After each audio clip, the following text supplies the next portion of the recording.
Kita hari ini akan membahas mengenai ancaman resesi nih, Pak Setiawan. Yang lagi trending topik di sosial media dan di Iya. TV-TV. Yang lagi banyak dibahas ya di sosial media, di Instagram. Itu timeline saya isinya resesi semua. Iya, itu eh, wajar nggak atau mungkin ketakutan yang berlebihan? Kayaknya harus kita edukasi juga sih teman-teman biar nggak terlalu panik lalu nanti mengambil keputusan-keputusan yang salah ya Will. Gitu. Betul, Nanti betul, malam ini betul. kita coba berbagi ke teman-teman apa sih yang bisa kita lakukan. Emang resesi ini emang Yes. akan terjadi tapi tidak harus sepanik itu gitu. Betul, betul, Hmm. setuju. Karena nanti kalau kita panik malah kita nggak bisa meresponinya dengan tepat Dengan mungkin bijak bahasanya ya gitu dan ya. tepat. Yes. Oke, mungkin Ini di mana Will juga posisi? Jakarta ya? saya di Surabaya, Oh Surabaya, wah ujung ke ujung kita, Surabaya. Ujung ke ujung tapi ujung barat dan ujung ya timur ya. betul ujung barat, ujung timur kita bisa ketemu di Bitok nih luar biasa sekali nih. Luar biasa. Luar Aku butuh biasa. cuan-cuan nih, Adek. Siap dek, Iya, nanti kita bongkar siap, dek. siap, siap. Kita akan sharekan nih rahasianya bagaimana. Ups, headsetnya mau jatuh. Oke, ya waktu sudah jam 8 kita mulai aja ya Pak Setiawan. Selamat malam teman-teman, teman-teman dari Sobat Bitre dan juga follower dari Pak Setiawan. Selamat malam. Hari ini kita akan eh, membahas topik yang lagi hot nih hari-hari ini tentang resesi ya dan bagaimana caranya supaya kita bisa menanggapi situasi resesi yang akan datang ini dengan tepat. Jadi kita nggak panik, bukannya kita mungkin bahasanya rugi ya karena resesi, tapi kita bisa mendapatkan cuan melalui resesi di tahun 2023. Nah, meski demikian pun kita juga perlu tahu kalau Indonesia ini, negara kita bersama juga mempunyai daya tahan ekonomi yang cukup kuat dibandingkan negara-negara lain uh, di akhir tahun 2022 ini yang katanya tahun depan akan resesi. Oke, bersama saya malam ini bersama Pak Setiawan Coga. Beliau adalah founder dari designin.com dan Design Institute. Beliau juga adalah merupakan personal finance content creator. Nah, selamat malam Pak Setiawan. Malam Selamat Will. malam. Hari ini perdana ya Malam. kita bersama Bitred nih. Mungkin bisa diperkenalkan sedikit background dan profil dari Pak Setiawan supaya kita bisa semakin kenal nih Sobat Bitred dengan Pak Setiawan. Silakan Pak. Iya. Ya terima kasih William dan kawan-kawan yang udah join. Ada Ade, ada Mai tadi, itu Mai juga teman saya di Medan. Ini kita udah tidak ada di resesi global, kita juga globalisasi koneksi ya Mas. Jadi tidak ada batasan lagi. Betul, nggak ada batasan Eh, lagi. Nama saya Setiawan Coga. Kebetulan Coga itu bukan akronim dari cowok gagah, Will. Jadi jangan salah paham. Coga Ya, itu kebetulan saya orang Minang 100%. Coga itu bahasa Minang, artinya bagus gitu. Jadi sama kayak harapan kita untuk menghadapi resesi global yang digaung-gaungkan akan terjadi di tahun depan, kita harus tetap membaguskan semangat kita, membaguskan optimisme kita ya. Amin. siap. Amin. Sehari-hari tadi Will juga udah sampaikan saya seorang full time freelancer. Saya kerja 24 jam di rumah. Ini juga di ruangan kerja. Mudah-mudahan Oh, oke. pencahayaannya juga ini ya. Jadi 24 jam di Ya. rumah.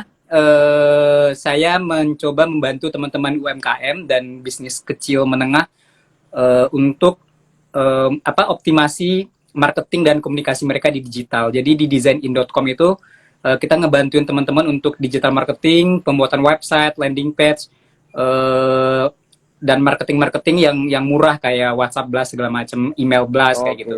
Jadi email kita blast. bantu teman-teman UMKM untuk penetrasi marketing di digital ya. Kemudian saya juga seorang content creator.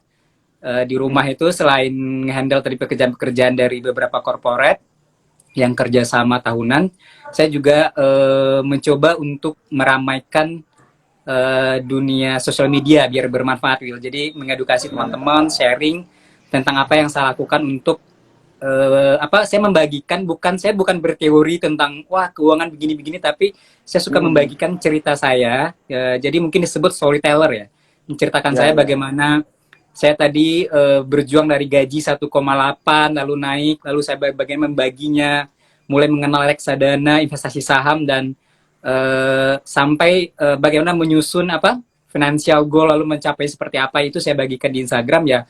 Mungkin sekarang disebut sama teman-teman, ada beberapa yang ngajak kerjasama disebutnya ya content creator ya. Tapi Konten kreator. niatnya memang untuk berbagi aja, memenuhi kebutuhan saya untuk bercerita. Kebetulan juga suka bercerita. Gitu. Sehari-hari juga Mantap. kadang-kadang ngajar, saya buka kelas juga di Design Institute, itu ngebantu anak-anak muda di Banten untuk melek secara digital. Bagaimana dengan rebahan, dengan handphone Android mereka bisa tetap dapat tambahan income untuk bantu bayar SPP kuliah mereka, bantu orang tua untuk bayar token listrik hanya dengan bermodalkan handphone Ya, gitu, dengan kemampuan yang hari ini permintaannya sangat banyak, tapi untuk di kotaku tempat tinggal sendiri itu masih sangat sedikit, jadi pasaran masih sangat luas.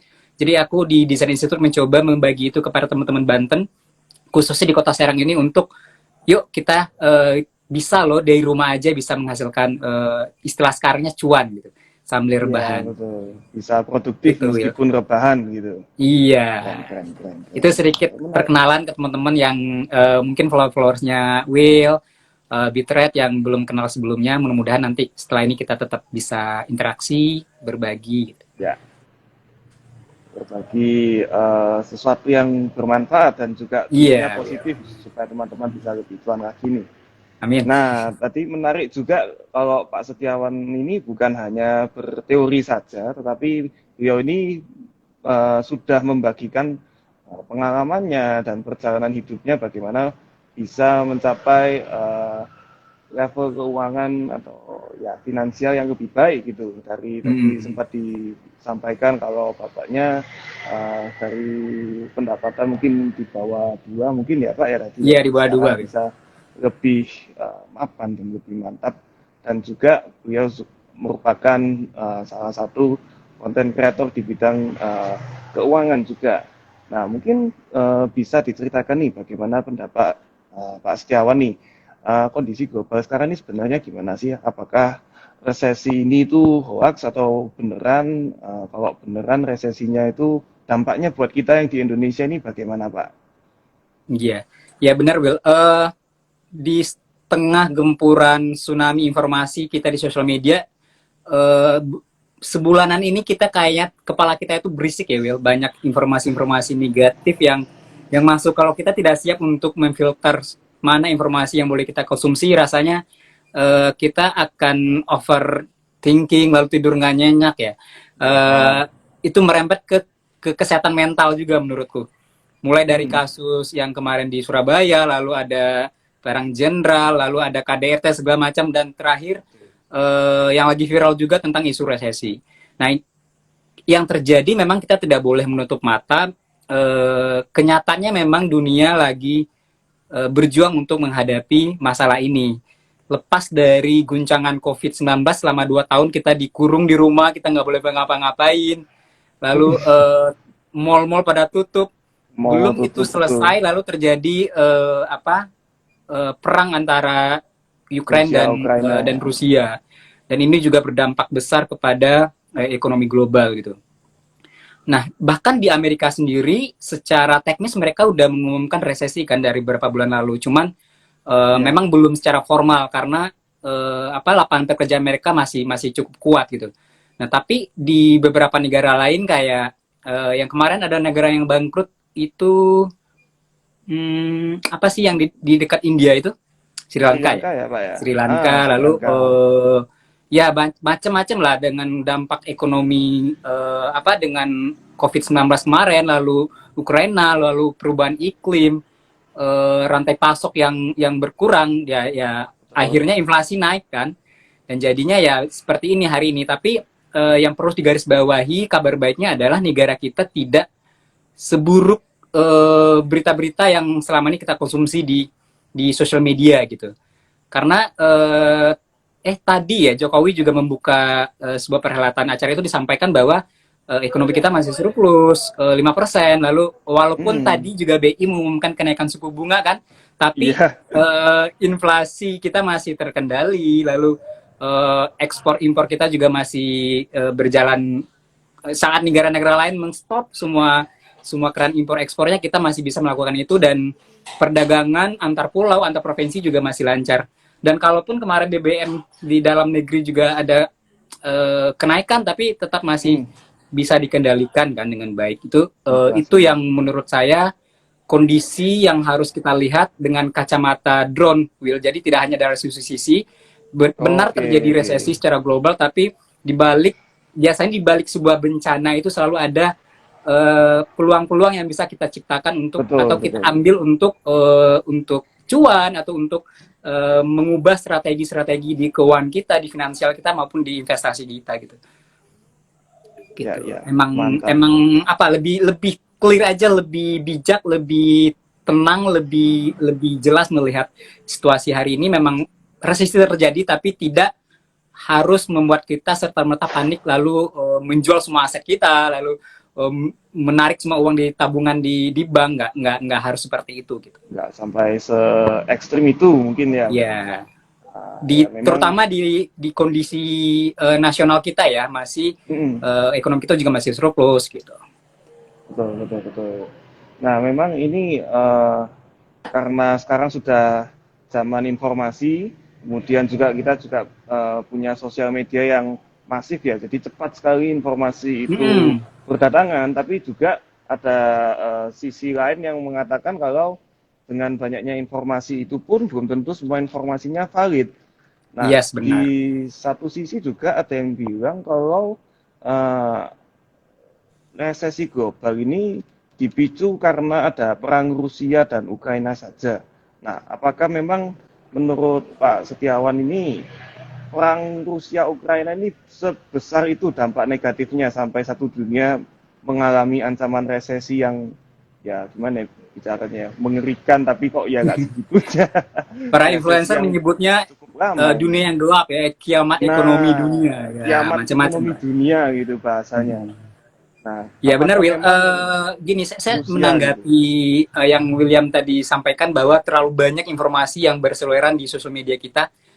Ada satu pepatah yang mengatakan too much information will kill you kan. Terlalu banyak informasi yang masuk lalu kita tidak bisa memfilternya, yaitu kita Komputernya. akan tenggelam di dalam lautan tsunami informasi itu ya. Mm. Ya ujung-ujungnya kita menjadi kalap, menjadi apa? Kalap itu bahasa ininya apa ya? Latah ya, Panik latah mungkin mengambil ya, latah keputusan. ya. Latah. Lalu kita jadi FOMO, takut orang-orang, para influencer, jangan ujung-ujungnya kan kita tidak bisa menutup mata bahwa informasi resesi ini juga ditunggangi dengan marketing-marketing investasi kan gitu. Betul, betul, Ada. Nah, betul. akhirnya kita FOMO karena terlalu percaya sama satu influencer panutan kita, lalu kita mengambil keputusan yang kurang bijak, yang ujung-ujungnya membuat kita malah makin terpuruk secara ekonomi di keluarganya gitu. Nah, Betul, menurut betul. saya ya tetap dipilih dan dipilah informasinya yang akurat seperti apa, begitu dapat di TikTok atau di Instagram. Yang nggak ada salahnya kita cek juga akun-akun pemerintah yang berwenang untuk memberikan informasi, kayak Kemenkeu ya, terus Hmm. perdagangan, kita cek laporan keuangan dari negara. Biasa pemerintah juga menyajikan data itu kan secara berkala gitu, untuk meredam kepanikan masyarakat. Nah, kita sebagai masyarakat jangan tebang pilih informasi mana yang masuk ke kepala kita, tapi diimbangi juga tuh dengan kabar-kabar yang mana nih yang melegakan. Lalu diimbangi juga dengan kabar-kabar peluang-peluang apa yang bisa kita ambil di kondisi yang seperti ini. Lalu menyambung tadi, apakah perang, udah 6 bulan lebih ya kalau nggak salah ya, perang antara Perang, Rusia ya dan sudah enam Ukraina bulan ini, lebih. Sejak kayaknya Februari kalau nggak salah. Jadi mungkin 7 sampai 8 bulan gitu lah. iya udah lebih dari 1 semester. Mm-mm. Dampaknya ya, penyebab utama bukan itu, karena tadi selama 2 tahun kita sudah dihajar dengan pandemi COVID yang Pandemi dimana-mana betul. banyak pemerintah yang melakukan lockdown, eh, rantai pasokan jadi terhambat, lalu ditambah lagi nih dengan salah satu pemasok energi dan pangan Uni Eropa, yaitu Uni adalah Eropa betul Rusia dan betul. Dan Ukraina ini Ukraina. kan gandum, kemarin kita dapat berita bahwa harga Indomie akan naik kan karena bahan Ya, ya, bakunya adalah bahan gandum ya. bakunya, Mau betul. nggak mau ini menyumbang ke apa terjadinya resesi global yang akan terjadi di 2023 ini. Bahkan di beberapa negara sudah mulai Pasar, melaporkan bahwa ya. mereka terjadi itu dan menaikkan suku bunga ya.